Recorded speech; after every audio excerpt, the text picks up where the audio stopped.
Hi అండి, welcome to Soumya's kitchen. అందరు బాగున్నారా? మీరందరూ బాగుండాలని ఎప్పుడు మనస్ఫూర్తిగా కోరుకుంటున్నాను. ఇవాళ నా స్టైల్లో చిక్కుడుకాయ వేపుడు ఎలా చేసుకోవాలో ఈ వీడియోలో చూసేయండి. నేను చెప్పే విధానంలో చేసుకుంటే అసలు ఈ కర్రీ నచ్చని వాళ్ళంటూ ఉండరు. నిజంగా అంత బాగుంటుందండి. నాన్ వెజ్ కర్రీ కూడా దీని ముందు పనికిరాదు. ఒకసారి ట్రై చేయండి ఫ్రెండ్స్, మీకు డెఫినెట్గా నచ్చుతుంది. ఇంకా వీడియోని చూసేయండి. ముందుగా ఒక మిక్సీ జార్ తీసుకున్నాను.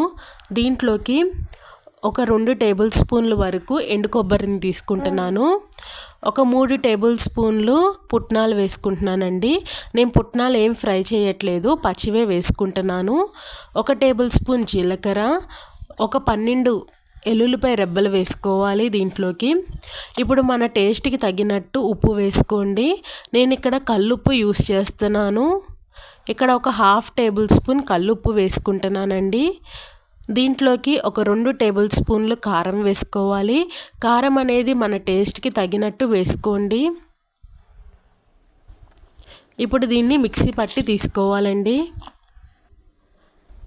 ఇప్పుడు స్టవ్ వెలిగించుకొని ఒక గిన్నె పెట్టేసుకుంటున్నానండి. దాంట్లోకి చిక్కుడుకాయలు తీసుకుంటున్నాను.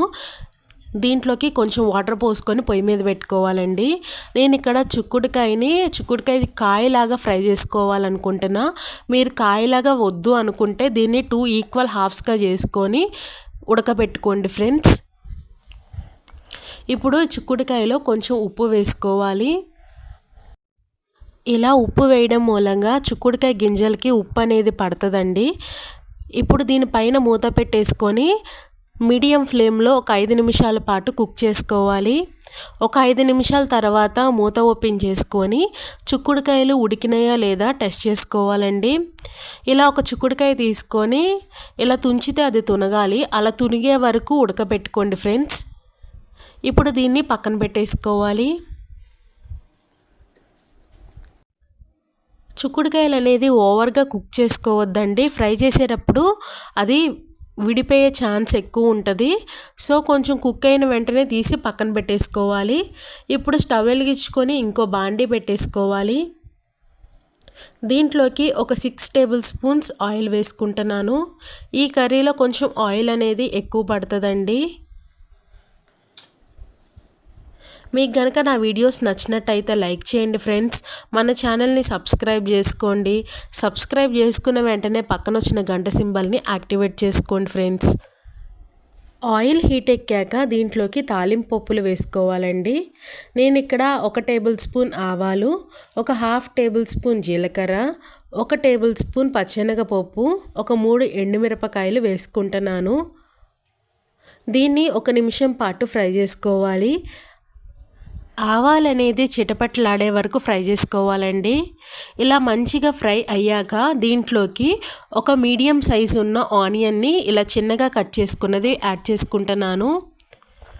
ఈ ఆనియన్స్ అనేది కొంచెం ట్రాన్స్పరెంట్ కలర్ వచ్చే వరకు ఒక 2 నిమిషాల పాటు ఇలా కలుపుకుంటూ ఫ్రై చేసుకోవాలి.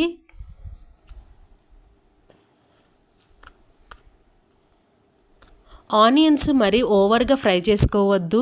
ఎందుకంటే మనం చిక్కుడుకాయ ఫ్రై చేసే టైంలో ఆనియన్స్ కూడా వేగి ఫ్రై అవుతాయి కాబట్టి కొంచెం ట్రాన్స్పరెంట్ కలర్ వచ్చిన వెంటనే మనం ముందుగా ఉడకబెట్టుకున్న చిక్కుడుకాయల్ని దీంట్లోకి వేసుకోవాలి. ఇప్పుడు ఒక 1/2 టేబుల్ స్పూన్ పసుపు వేసుకోండి. ఇప్పుడు దీన్ని బాగా మిక్స్ చేసుకోవాలి.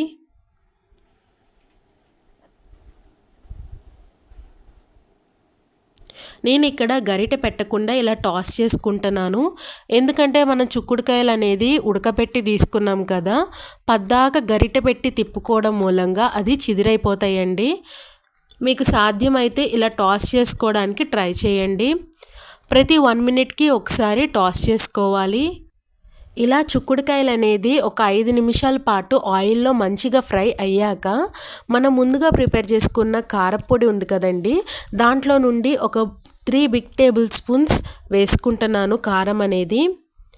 ఇలా వేసుకున్న టైంలో స్టవ్ అనేది సిమ్లో పెట్టుకోండి, ఎందుకంటే గొట్టు అనేది వచ్చేసిద్ది. ఇప్పుడు దీన్ని నిదానంగా చక్కగా ఆ ముక్కలకి పట్టేటట్టు ఒక 2 నిమిషాల పాటు ఫ్రై చేసుకోవాలండి. ఇలా ఫ్రై చేసుకున్న తర్వాత దీంట్ని టేస్ట్ చేయండి. ఒకవేళ ఉప్పు కనుక తగ్గినట్టయితే కొంచెం సాల్ట్ వేసుకొని కలుపుకోవడమే. అంతేనండి, ఎంతో టేస్టీగా ఉండే చిక్కుడుకాయ ఫ్రై రెడీ అయిపోయింది. మీకు కనుక నా వీడియో నచ్చినట్టయితే లైక్ చేయండి ఫ్రెండ్స్. మన ఛానల్ని సబ్స్క్రైబ్ చేసుకోండి. సబ్స్క్రైబ్ చేసుకున్న వెంటనే పక్కన వచ్చిన గంట సింబల్ని యాక్టివేట్ చేసుకోండి. మీరు ట్రై చేశాక మీకు ఎలా కుదిరింది అన్నది కూడా నాకు కామెంట్ బాక్స్లో తెలియచేయండి ఫ్రెండ్స్. అంతేనండి. Thank you for watching. Please do subscribe. Bye.